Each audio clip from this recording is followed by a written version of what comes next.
புது HDFC bank mobile ஆப்பில் statement எப்படி டவுன்லோட் பண்ணுறதுன்னு சொல்லி பார்க்கலாம் வாங்க. நம்ம சப்ஸ்கிரைபர் ஒருத்தர் கேட்டிருந்தார், எப்படி ஸ்டேட்மெண்ட் டவுன்லோட் பண்ணணும்னு சொல்லுங்கன்னு சொல்லி. அதை வாங்க பார்க்கலாம். ஃபஸ்ட்டு வந்து உங்கள் மொபைல் பேங்கிங் ஆப் வந்து ஓப்பன் பண்ணிக்கோங்க.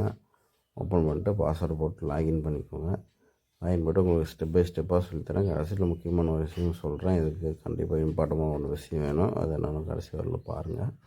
நான் மறக்காம சொல்கிறேன். ஃபஸ்ட்டு வந்து உங்களோட பாஸ்வேர்டு போட்டு லாகின் பண்ணுங்கள். இந்த புது மொபைல் ஆப்பில் பாஸ்வேர்டு எப்படி பண்ணுறது, என்ன டீட்டெயில் பண்ணுறதுன்னு எல்லா வீடியோவும் நான் இதுக்கு முன்னாடி வீடியோவில் போட்டிருக்கேன், எப்படி லாகின் பண்ணுறதுன்னு சொல்லி. அது பார்க்காதவங்க இதுக்கு முன்னாடி வீடியோ போய் பார்த்துட்டு வாங்க. இதை பற்றி தெரியல அப்படின்னா பாஸ்வேர்டு போட்டு ஓப்பன் பண்ணுங்கள். ஓப்பன் பண்ணதுக்கப்புறம் இந்த மாதிரி தான் வரும். மேலே பார்த்தீங்கன்னா கீழே பாருங்கள் வியூ பேலன்ஸ் இருக்குது பார்த்தீங்களா, அது கீழே பாருங்கள் ஸ்டேட்மெண்ட் சொல்லி ஒரு ஆப்ஷன் இருக்குது பார்த்தீங்களா.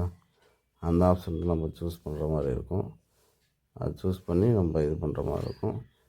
நீங்கள் வந்து ஃபஸ்ட்டு நீங்கள் சப்போஸ் உங்களுக்கு பேலன்ஸ் தெரிஞ்சால் போதும் அப்படின்னு நினச்சிங்கன்னா நீங்கள் மேலே வியூ பேலன்ஸ் கொடுக்கலாம்.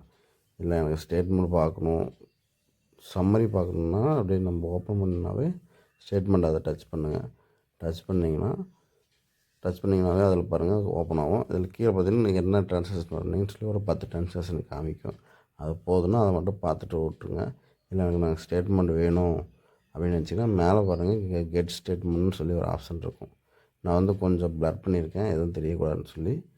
அதனால் அதுக்கு பாருங்கள் கெட் ஸ்டேட்மெண்ட்னு ஒரு ஆப்ஷன் இருக்கும். அது நீங்கள் டச் பண்ணிங்கன்னா போதும். உங்களுக்கு வந்து நெக்ஸ்ட்டு வந்து ஸ்டேட்மெண்ட் டவுன்லோட் பேஜுக்கு போய்ட்டு வந்து பார்த்தீங்கன்னா இப்படி தான் டீட்டெயிலாக வரும். கெட் ஸ்டேட்மெண்ட் கொடுத்தீங்கன்னா இதில் பாருங்கள் current month, last 3 month, last 6 month, current financial year, last financial year, இப்படி எல்லா டைப்லேயும் இருக்கும். உங்களுக்கு எந்த மாதம் இந்த மாதம் தான் வேணும் அப்படின்னு வச்சிங்கன்னா இந்த மாதம் கொடுங்க. இல்லை எனக்கு இதுக்கு முன்னாடி மாதம் வேணும், இதுக்கு முன்னாடி மாதம், இல்லை எனக்கு லாஸ்ட் 3 மந்த் ஸ்டேட்மெண்ட் வேணும்னா அது கொடுங்க. இல்லை 6 மந்த் ஸ்டேட்மெண்ட் வேணும் நீங்கள் அது கொடுங்க. உங்களுக்கு என்ன வேணுமோ அது கொடுங்க. இல்லை எனக்கு இந்த டேட்டு டு இந்த டேட்டு வேணும் அப்படின்னு நினச்சிங்க அப்படின்னா, இதில் எதுவும் வேணாம் அப்படின்னா அப்படியே கீழே இழுத்துட்டு வந்தீங்க அப்படின்னா கீழே பாருங்கள் கஸ்டமைஸ்ன்னு சொல்லி ஒரு ஆப்ஷன் இருக்குது பார்த்தீங்களா. எனக்கு இந்த டேட்லேருந்து எனக்கு டேட்டு வேணும் அப்படின்னு நினச்சிங்கன்னா நீங்கள் வந்து ஃப்ரம் எந்த டேட்லேருந்து எந்த டேட்டு வேணும், நான் உதாரணத்துக்கு ஒரு டேட்டு செலக்ட் பண்ணுற பாருங்க. இதில் வந்து மேலே வந்து எந்த டேட்டு வேணும் வருஷம் டச் பண்ணிங்கன்னா எந்த வருஷத்துலேருந்து வேணும்னு சொல்லி இது பண்ணிக்கலாம். அந்த வருஷத்தை நீங்கள் வந்து செலக்ட் பண்ணிக்கலாம். செலக்ட் பண்ணிவிட்டு நான் வந்து சும்மா எக்ஸாம்பிளுக்கு தான் பண்ணுறேன். உங்களுக்கு நீங்கள் எந்த வருஷத்துலேருந்து வேணும்னு சொல்லி நீங்கள் அந்த வருஷத்தை சூஸ் பண்ணிக்கோங்க. 2025 மே மாதம் அப்படின்னு சும்மா நான் எக்ஸாம்பிளாக வைக்கிறேன். உங்களுக்கு எந்த டேட்லேருந்து வேணுமோ அந்த டேட்டு சூஸ் பண்ணிக்கோங்க. சூஸ் பண்ணிட்டு அப்புறம் வந்து ஃப்ரம் டேட் சூஸ் பண்ணிட்டு அப்புறம் கடைசியாக எனக்கு எந்த டேட் வரல வேணும் டு எண்டு டேட் வந்து ஃபஸ்ட்டு ஸ்டார்டிங் டேட் சூஸ் பண்ணியிருப்பீங்க. அடுத்த எண்டு டேட் வந்து நான் இப்போ கடைசியாக ஜனவரியில் வந்து 29 சொல்லி கொடுக்குறேன். இல்லை 17 ஏதோ ஒன்று உங்களுக்கு எந்த டேட் வரல எந்த டேட் வேணுமோ அதை கொடுத்துக்கோங்க. கொடுத்துட்டு அதை கரெக்டாக கொடுத்துட்டு கீழே உங்களுக்கு வந்து பிடிஎஃபாக வேணுமா, எக்ஸல் சீட்டாக வேணுமா, டெக்ஸஸ் அது தேவைப்படாது, ரெண்டில் எது வேணுமோ நீங்கள் வந்து அதை செலக்ட் பண்ணிக்கோங்க.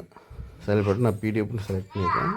பண்ணிவிட்டு கீழே மெயில் போடணும்னா மெயிலுக்கு போயிடும். இல்லை எனக்கு டவுன்லோட் டேரெக்டாக மொபைல் டவுன்லோட் ஆகணும்னா டவுன்லோடு செலக்ட் பண்ணிட்டு கீழே வந்து கண்டினியூ கொடுத்தீங்கன்னா உங்களுக்கு ஆட்டோமேட்டிக்காக டவுன்லோட் ஆகும். பாருங்கள் டவுன்லோட் ஆகிடுச்சு, சக்ஸஸ்ஃபுல்னு சொல்லி வந்துச்சு. இந்த டேட்லேருந்து டேட் டவுன்லோட் ஆகிடுச்சின்னு சொல்லி வந்துடுச்சு. இதில் பாருங்கள் இந்த பிடிஎஃப் ஓப்பன் பண்ணோம்னா உங்களுக்கு வந்து கஸ்டமர் ஐடி வந்து தெரியணும். அந்த ஐடியை வந்து போட்டிங்கன்னா தான் பிடிஎஃப்பில் வந்து பாஸ்வேர்டு கேட்கும். அந்த கஸ்டமர் ஐடி போட்டிங்கன்னா தான் பிடிஎஃப் வந்து ஓப்பன் ஆகும். அந்த கஸ்டமர் ஐடி எப்படி எடுக்கணுன்ட்டும் நான் இதுக்கு முன்னாடி ஒரு வீடியோவில் போட்டிருக்கேன். அதுவும் தெரியலனா அந்த வீடியோ போய் பாருங்கள். ஓகே கொடுத்துட்டிங்க அப்படின்னா உங்களுக்கு ஆட்டோமேட்டிக்காக டவுன்லோட் ஆயிரும். ஆட்டோமேட்டிக்காக ஓப்பன் ஆகும். சப்போஸ் ஓப்பன் ஆகலைன்னா நீங்கள் போய் இதில் செக் பண்ணிங்கன்னா டவுன்லோட்ஸ் பார்த்திங்கன்னா அந்த ஸ்டேட்மெண்ட் இருக்கும். அது ஓப்பன் பண்ணிங்க அப்படின்னா பிடிஎஃபாக ஓப்பன் ஆகும். பார்த்திங்கன்னா இப்போ பாருங்கள் ஓப்பன் ஆகிடுச்சு. இதுக்கு வந்து பாஸ்வேர்டு வந்து உங்களோட கஸ்டமர்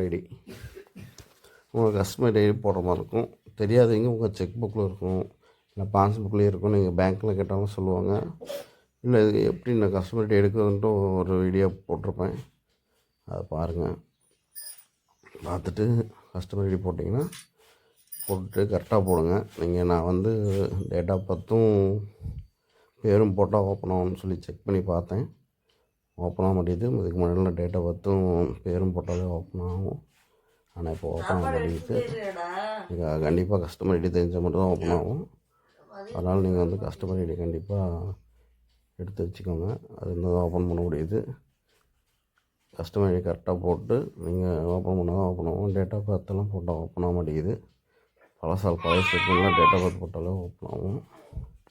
இப்போ வந்து ஓப்பன் ஆக மாட்டேங்குது. அதனால் நீங்கள் வந்து கஸ்டமர் ஐடி வந்து போட்டுட்டு ஓப்பன் கொடுத்தீங்க அப்படின்னா பாருங்கள், அவ்வளோ ஸ்டேட்மெண்ட் ஓப்பன் ஆகிடுச்சு. நீங்கள் வந்து அவ்வளோ ஸ்டேட்மெண்ட் வச்சு யூஸ் பண்ணிக்கலாம் நண்பர்களே.